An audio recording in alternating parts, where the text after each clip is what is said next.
A que te dedicaches antes de ser escritor? Fun piloto. Cantos irmán tiveches? Tiven 3 irmás e unha irmá. Tes algún trofeo? Si, unha medalla da Lexión de Honor por descubrir que as forzas marroquíes tiñan como prisioneiros os aviadores que caeron. Como se titulaba a túa primeira novela? Chamábase O Aviador. Con quen casaches Saint-Exupéry? Eu caseime con Consuelo Sucin, que foi a miña musa. Sabemos que te estrellaches varias veces. Como sobreviviches no deserto do Sáhara? Rapidamente quedamos sen auga. Os suministros duraronnos un par de días. Sufrimos alucinacións. Fomos rescatados o 4º día por un beduíno. Onde e cando se escribiu O Principiño?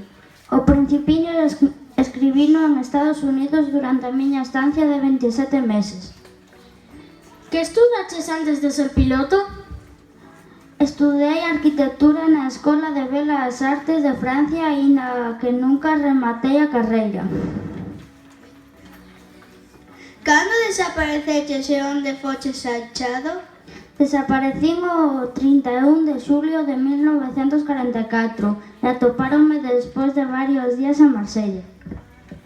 Que ocorreu en 1998? Un pescador francés atopou un brazalete de plata co nome da miña muller e meu. Iso reviviu o interés sobre a nosa morte.